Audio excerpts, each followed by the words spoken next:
All right, welcome back to Ericksamon's online lessons. All right, in this lesson, we're going to look at geometric progression. All right, so this topic is very important, and in most cases, you find it is always there in the exam. All right, so you have to pay attention, and where possible, you can ask where you are not going to understand. All right, so let's go. All right, so the question is saying, for the geometric progression 189, 63, 21, and so on, find the common ratio, find the fifth term, and find the sum to infinity. All right, so you can see the allocation of marks there. All right, now what do we do here? Okay, so let's start. We start with the first question, the common ratio. So it's saying common ratio, find the common ratio, that is number one. Finding common ratio, what do we do? What do we do? All right, what do we do? Finding common ratio.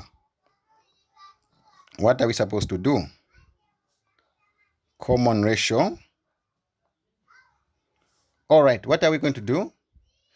To find this, we are going to say common ratio is equal to, first, you have to identify the terms that you're going to use.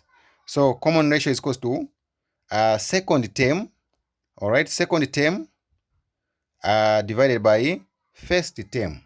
All right, so what is our first term? So if you can write second term over or divided by first term, also known as okay, first term is also labeled as A.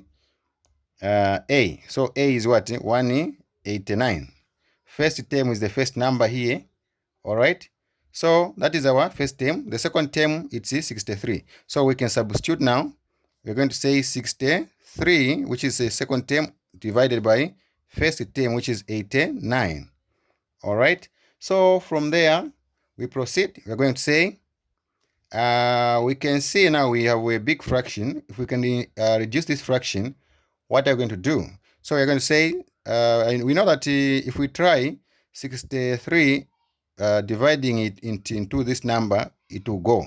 All right, so in this case, it goes one time. All right, it goes 3 times. So it means 63 into 63 is equal to 1. All right, then 63 into 189, it is 3 times. So in this case, we have 1/3 as the common ratio. All right, I hope you've understood. Now we go to the next question. All right, the next question is saying, find the fifth term, right? Fifth term. All right, so how do we find fifth term? We need to understand that we have a specific formula to use, right? All right, so in this case, what is the formula? So the formula, it is like this, right? So that is nth term, okay, equal to first term times ratio power n minus 1. All right, so if you identify data there, you're going to say n is equal to what? The what? N is the what? Fifth term. So it's n is equal to 5, right? Then what is A? A is what? Our first term. A represents the first term, which is 189, right? Then R, what is R? R there, in that case, it is what? Common ratio, which is 1/3, right? So now that we've identified everything, so we're going to substitute, right? So if substituting, we're going to say, where there is n, we're going to substitute 5 there, equal to first term, which is 189. All right, since there's a multiplication, we're going to open, and we are going to put the value for R. All right, so we are going to say power n. What is n? 5 minus 1, right? Then we are going to proceed. We are going to say 189. All right, 189. All right, then we have 3 there, 1/3. If we subtract, we have 4 here, right? Then from there, we proceed. we are going to say 189. All right. So in this case, it means 1 times 1 times 1 4 times. That is the power 4. So this power, if we put it here, it means they have to multiply 4 times. So multiplying 4 times, it means we are going to get, no matter how many times you're going to multiply 1, you're going to get 1, right? Over what? You're going to say 3 multiplied the 4 times, you're going to get what? You're going to get 81, right? So in this case, if you multiply this, you're going to get, now you need to understand that multiplication is coming because of this. This is multiplication. There's multiplication here. All right, so you're going to multiply that. You're going to have 181 over 189 over 81, right? From there now, you're going to proceed. You're going to say, I have a fraction here, quite huge. Now, what am I going to do? You're going to say, oh, do you have any number that I can go into that number? All right. So if you have, or maybe if this number can go there without a remainder, you divide. Or if there is any other number, you can use. All right. So we can use 21. We can use 9. It can go into 81. It can also go there. All right. Let's use the 9, for example. If you use 9 into 81, it goes 9 times. All right. So now if we divide the 9 into that number, for example, we're going to say 9 into 18, it goes 2 times. And also 9 into 9, it can go 1 time. So you have 21 over 9 into 20, into 81, it is 9, right? So you can see that this number, we can also simplify it further. Where we are going to get, we're going to get something like, what number can we use to divide? Then we are going to use 3, all right? 3 can go into 9, and 3 can go into 21. All right, so 3 into 21, how many times? It goes 7 times. Then 3 into 9, how many times? It goes 3 times, right? All right, so that is our final answer there. We cannot simplify it further. Okay, so this is just to simplify it to the fullest. All right, but of course, something can be done in decimal form, but of course, if we can leave it as a fraction, that is what we've got there. All right, so having done that, let's proceed to the next question. The next question is saying sum to infinity. Sum to infinity. So we're going to find now sum to infinity number 3. Sum to infinity. All right, sum to infinity. How do we find sum to infinity? We have to identify some few things. We have to identify the type of error that we have. Error. So in this case, our error is less than 1. All right. The fraction of error is less than 1. You can agree with me. If you divide 3 into 1 there, you're going to get something like 0 point something, which is error is less than 1. So in this case, we are going to use this formula. All right. Sum to infinity. Sum to infinity. This implies infinity.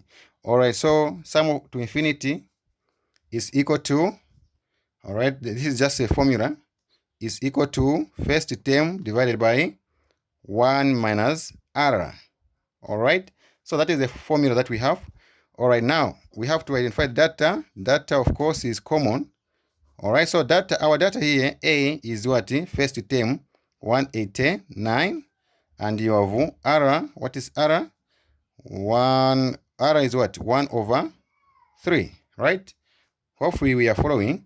Then from there now we can substitute. We're going to say there where there's A, we're going to put 189 divided by 1 minus r. R, we have 1 over 3. So you can see here there is an operation that need to be done before dividing, right? So we have to handle that one. How do we handle that one?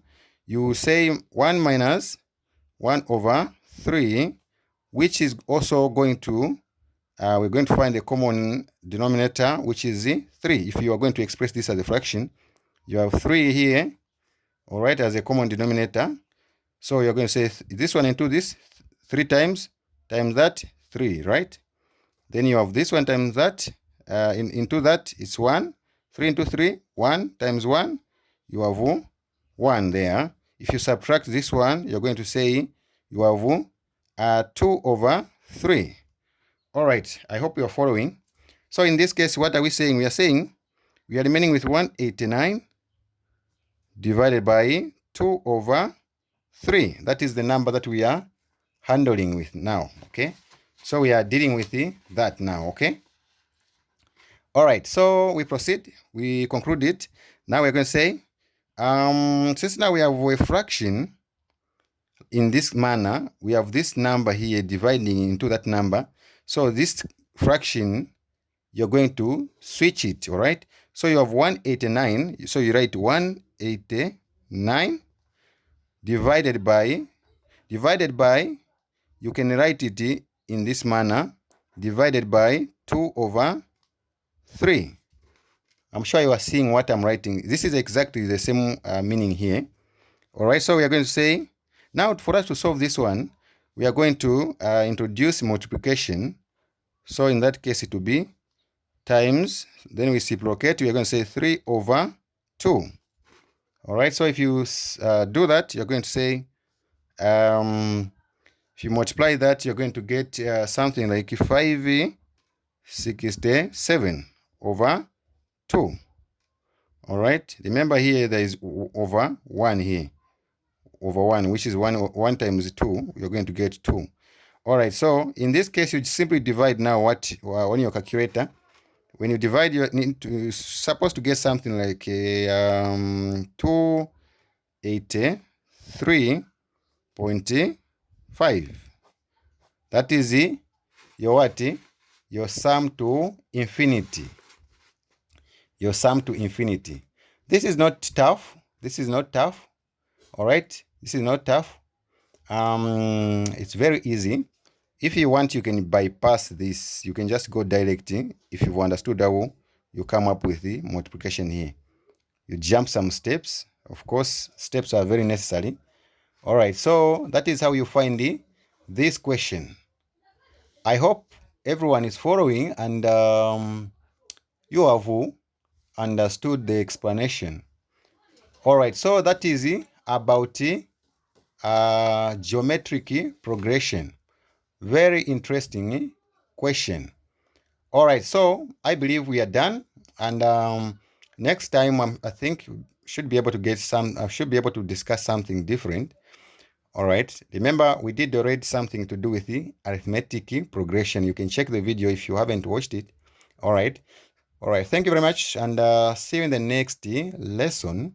Don't forget to like, all right, share and follow. All right, thank you very much, and see you next lesson.